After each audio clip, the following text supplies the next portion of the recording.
Okay, this is from Ranker. 11 intimidation tactics. Intimidation tactics, FBI. Scientology uses against its enemies. Divide, divide, divide. Harrison Tempas, August 20th, 2019.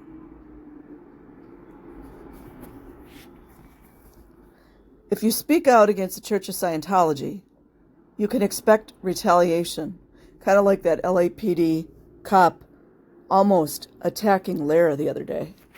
They never do pick a fair fight, do they? The organization is known for its intimidation tactics and belligerence towards its detractors. You know, I do have an issue with how things are worded. But I suppose, that's the words they wanted to use. Towards its detractors, in other words, questioners.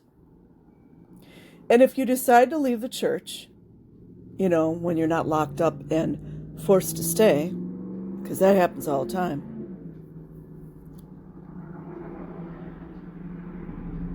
matters can be even worse. Imagine that the kids don't get that chance, do they? They can't leave.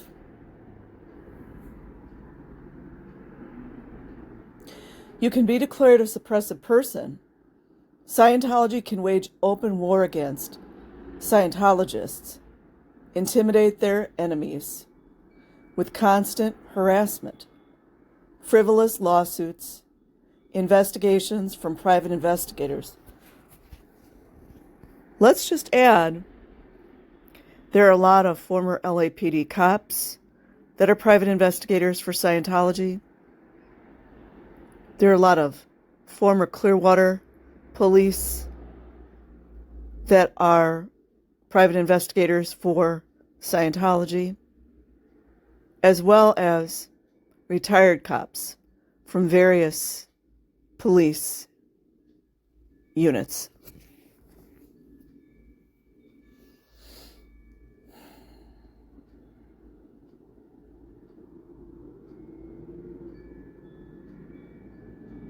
Investigations from private investigators and even thinly veiled death threats. Oh, that's the R245. Well, no, the R245 is not a threat. It's actual using a 45 to make the thetans leave your body. It's a policy written in Scientology. Apparently for 70 years, none of these alphabet agencies could get a hold of it, though. Weird. Why the surveillance and hostility? It's built into the religion. Yeah, for policies. What other things write policies, you guys? The military. Perceived transgressors become subject to Scientology's fair game policy. Like the kids. They don't call what they do to the children fair game, but the children go through 20 times worse than fair game.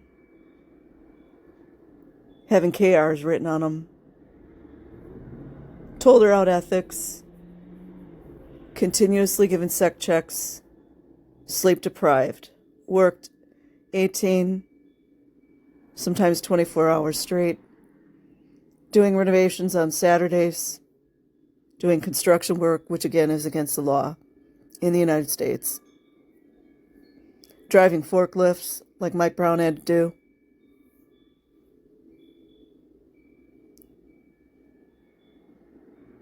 Laying bricks for streets like L. Ron Hubbard way.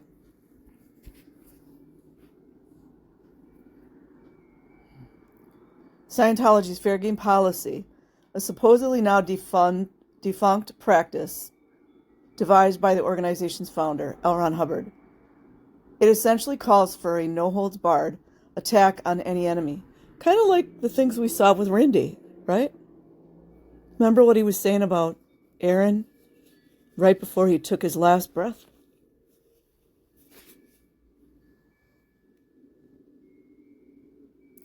They may be tricked sued, or lied to, or destroyed.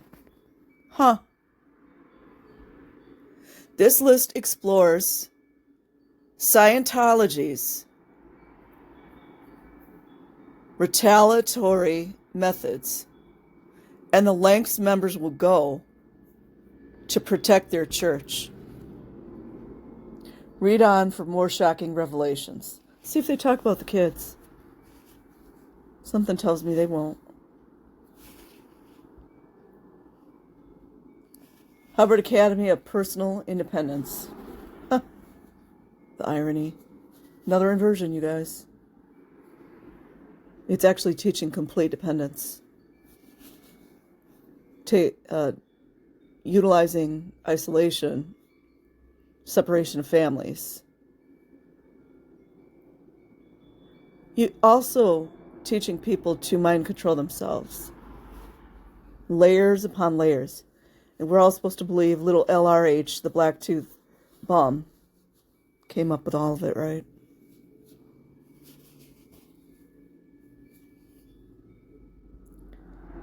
Charles Bernard was an early follower of L. Ron Hubbard and served as president of the Church of Scientology in California from 1954 to 57. In 1965, however, Bernard and Hubbard had a falling out over what Bernard perceived as unethical practices by the church's leader. Imagine that, you guys. Narcissistic injury.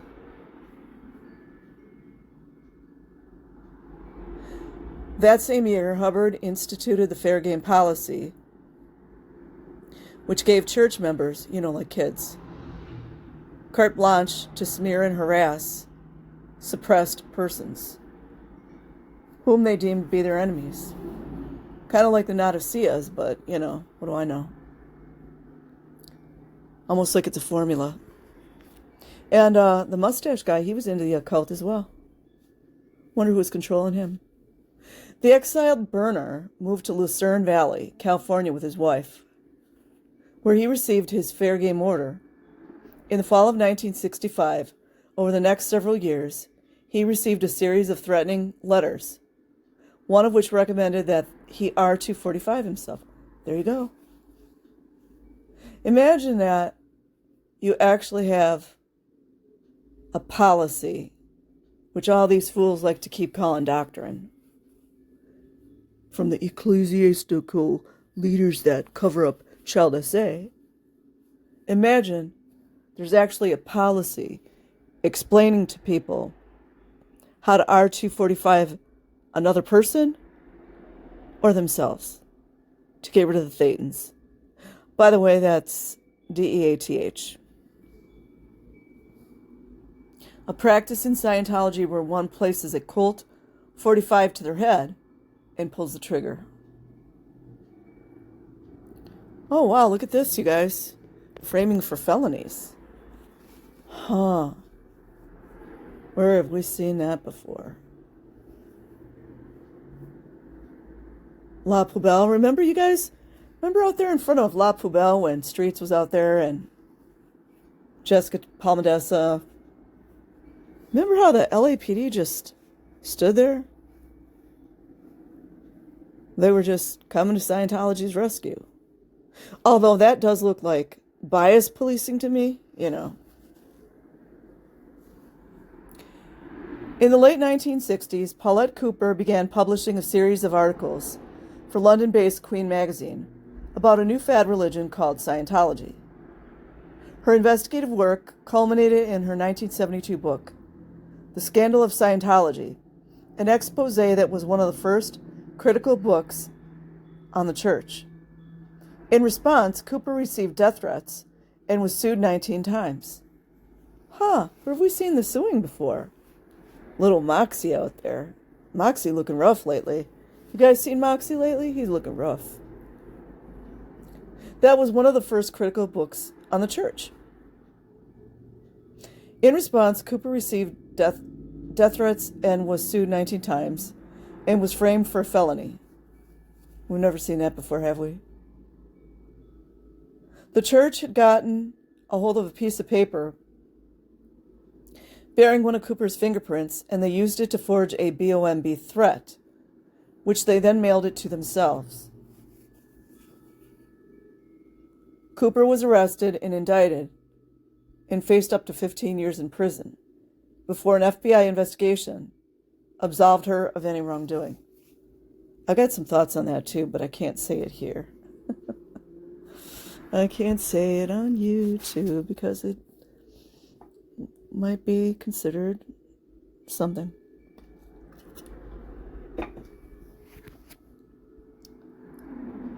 King your dog.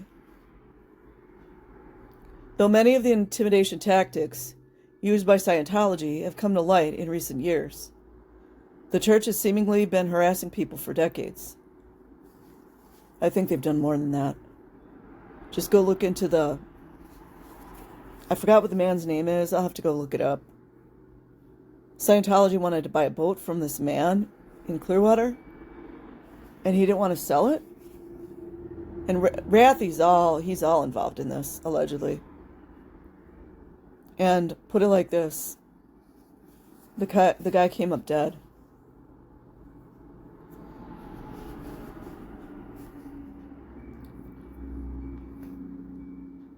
The church has seemingly been harassing people for decades. In 1990, the Los Angeles Times began a 5-year series by Joel Sapol and Robert Welkos, back when reporting was real, that offered the first major exposure of the church's secrets and practices. Predictably, the pieces were not endorsed by David Miscavige and his followers.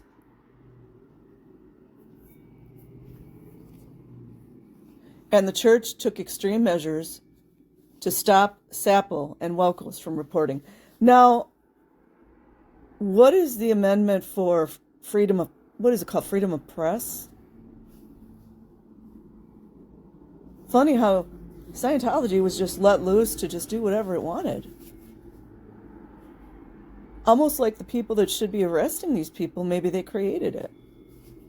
I'm just saying it might be a possibility. When the stories first hit newsstands, they made international headlines. The Times, recognizing a volatile situation, sent Sapol and Welkos to San Diego for a few days until things cooled down. While Sapol was in San Diego, he received a phone call from his wife, Linda. His dog, Crystal, an otherwise healthy animal, had been frothing and seizing uncontrollably. You know what? That's how all of the dogs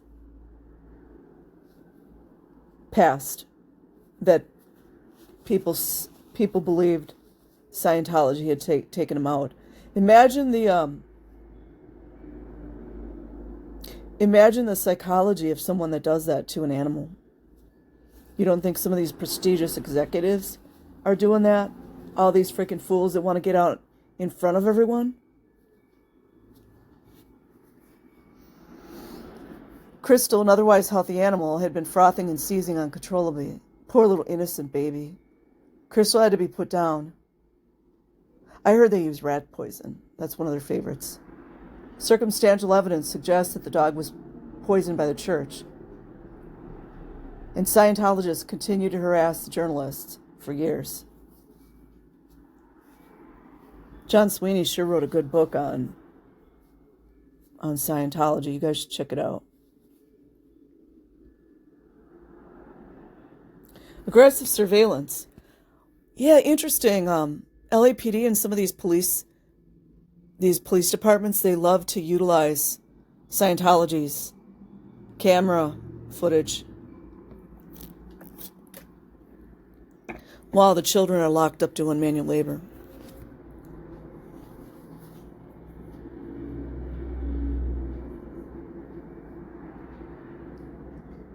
In 2004, Marty Rathburn fled the Church of Scientology, right? After being a member for 27 years, Rathy, I'm just being sarcastic, had climbed the church's ranks all the way to a number 2 role behind leader David Miscavige. His name was mentioned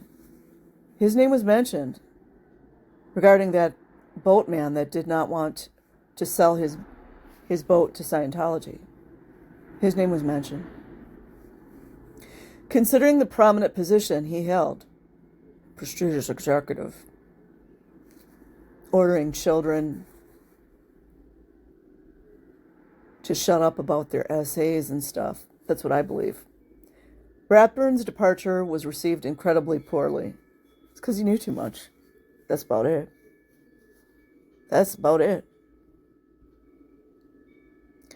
As retaliation for his exit and subsequent speaking out against the church's mistreatment of its members, but not the kids. Not the kids. Rathbun and his wife, Monique, became targets of a group of Scientologists called the Squirrel Busters. Also, I'm just curious about what happened to his ex-wife. Did he leave his wife and family like Rinder did? I'm just asking. And apparently Monique didn't know much about Scientology, of course. This group, under the guise of working on a documentary, camped outside of the Rathburns' Texas home for hours every day. Imagine doing some shit like that in Texas. Right?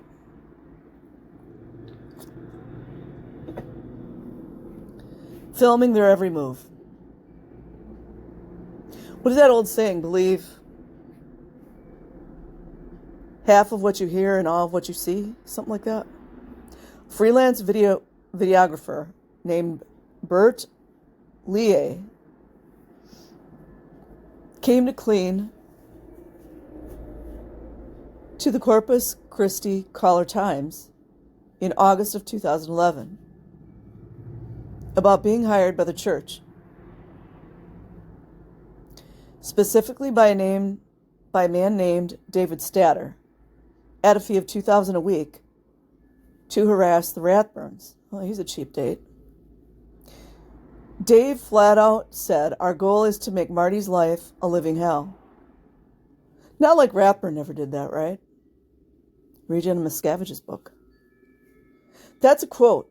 He never said stalk, but he said make Marty's life a living hell with every means possible. It's a policy in Scientology. Apparently for 7 years, all these alphabet agencies couldn't get a hold of it, though. Marty's life living hell with every means possible of impeding his everyday living and making it so miserable for him and his neighbors that his neighbors will want him to move. I don't know why that wasn't handled quickly in Texas. I'm just saying. Apparently they weren't native Texans. Dead agenting. I love Kelly Copter's song about dead agenting. Dead agenting. The Church of Scientology reportedly seeks to discredit any former members who reveal what really goes on within the organization, typically by spreading secrets or falsehoods about the once believers.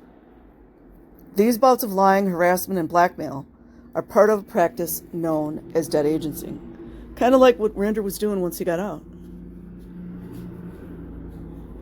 Stacey Brooks seemed like a really nice person, but if you guys read Jesse Prince's book, apparently she caved, and so did Bob Minton. But I don't know, their side of the story. It was kind of disheartening, to be honest. They wouldn't do that to most veterans. Dead agent files are dossiers on former members. Isn't that the PC folders? Of data designed to be deployed in the event that their subject goes rogue. These files contain any and all information that could be used to hurt these perceived traitors, secrets, fears, and any other vulnerabilities. They are not mentioning that it came from auditing files, given by child auditors that get the information.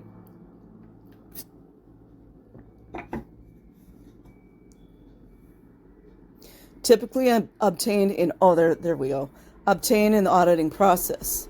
Dead agenting can be one of Scientology's most ruinous attacks, particularly in the entertainment industry. Where have we seen that before? Diddy? The ritual of Diddy trial. Hiring private detectives to dig up dirt. These ads make me go crazy.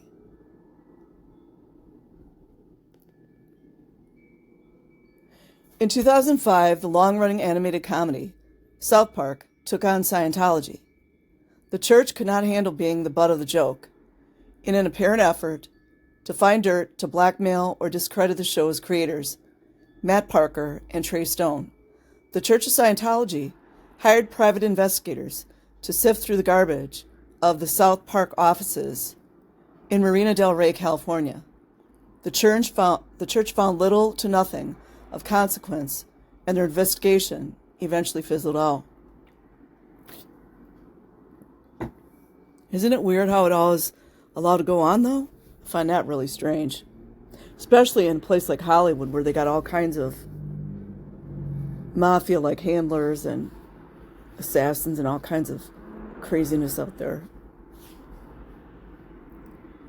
The show did not, however, come away from its tangle with Scientology. Completely unearthed, unscathed, Isaac Hayes, the voice of the character Chef and member of the church, left the show at what is thought to be the coercion of Scientology. And also, too, you guys, didn't Hayes pass away not that much longer after?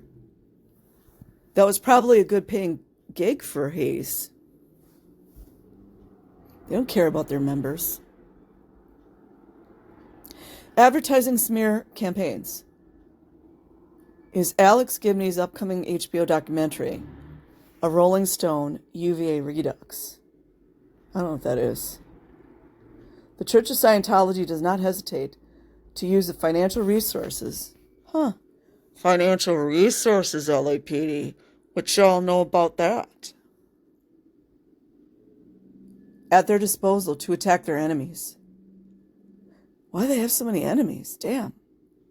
Filmmaker Alex Gibney found that out for himself after the release of his 2015 film, Going Clear, a revealing documentary on Scientology's bizarre history and practices. As an official response to the film, the church took out a full-page ad in the New York Times at an estimated cost of $104,000. Imagine they got $104,000 to take an ad out, but they can't give their members decent uniforms or more than $47 a week. And back then it was probably like 20 or 15, which most of them don't get all that anyways. Scientology, the biggest parasite on earth.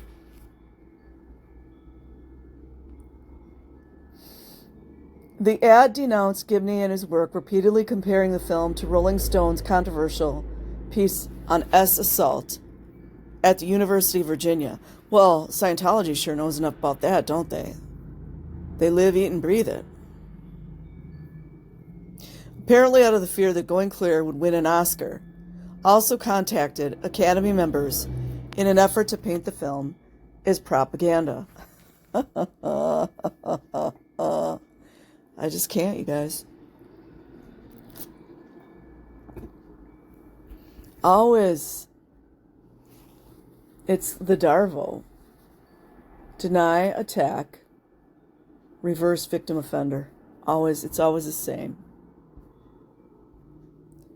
Putting you out of business.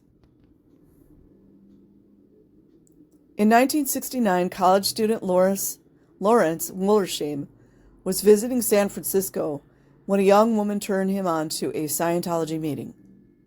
He bought what they were selling and signed the infamous billion-year contract, effectively signing his life away in the process. Decades of trauma followed for Wollersheim as the Church of Scientology drove him to depression, bankruptcy, and the brink of bluicide.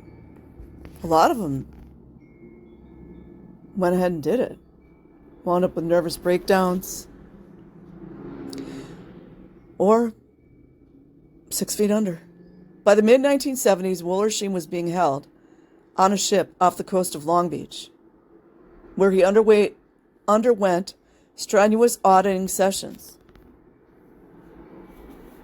I wonder if they were child auditors, you guys.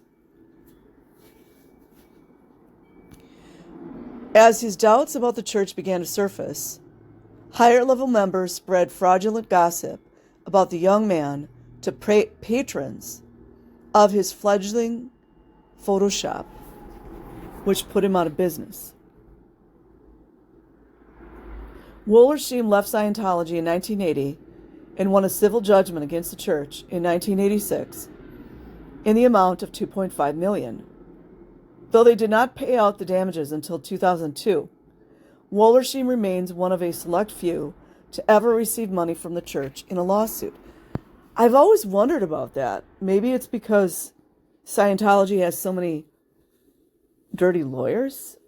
I mean, maybe the lawyers don't know what they're in for. That's possible.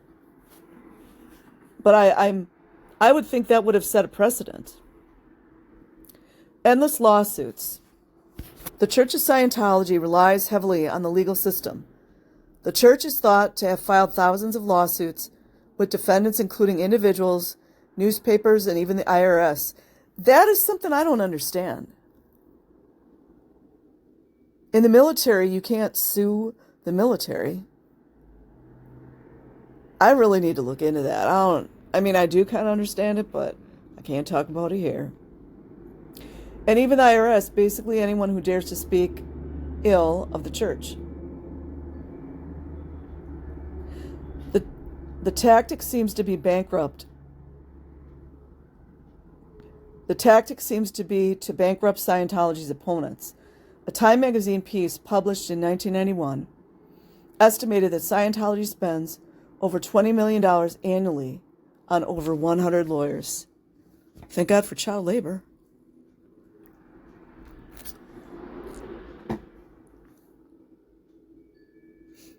Releasing your auditing tapes. It's amazing how so many of our governmental agencies, like the incognito ones, operate exactly the same way. Weird. A cornerstone of Scientology is a process known as auditing. It's essentially an interview session where a higher level member asks you every imaginable secret you may have. Like a kid. A kid asking those questions. Yeah. The idea is that purging yourself of these thoughts puts you on the path of going clear. Unburdening yourself toward ultimate enlightenment. That actually kind of makes a little sense. Like if you're purging negative thoughts, maybe. These sessions, like nearly all meetings in Scientology, are recorded. Weird. Like Serge Delmar talked about all the time. All these recordings, and nobody can seem to get their hands on it. It's amazing. Just like they could never find LRH, please. This gives the church documentation of all of your secrets, a valuable tool to discredit you. Kind of like what Randy was trying to do to Aaron Smith-Levin. Should you leave the church and become a suppressive person? Obscene phone calls and stalking. In 1988, Stephen Koff of the St. Petersburg Times published an unfavorable story about the Church of Scientology, painting it as more of a pyramid scheme, facts, than an enlightened religion. But even before the story ran, weird occurrences started happening at Koff's home in Florida while he was away in California working on the piece. Cole's wife reported lewd, obscene phone calls in the middle of the night, and the Pope aren't going to do anything about it. I mean, maybe if you had a good cop that wanted to, you guys, you know how it is. The caller seemed to know she was alone. There's the coward once again, always trying to pick on someone not their own size.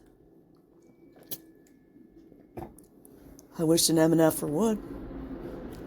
When Koff returned home, he spotted a mysterious car parked outside for hours on end, which turned out to belong to a private investigator, to a private investigator hired by the church. Wonder if it was ex-LAPD. Don't you guys wonder, if some of these LAPD cops are, what is it called when you work two jobs?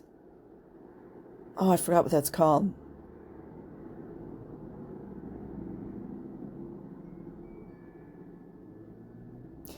You know, a lot of jobs make you sign an agreement where you're not allowed to do that.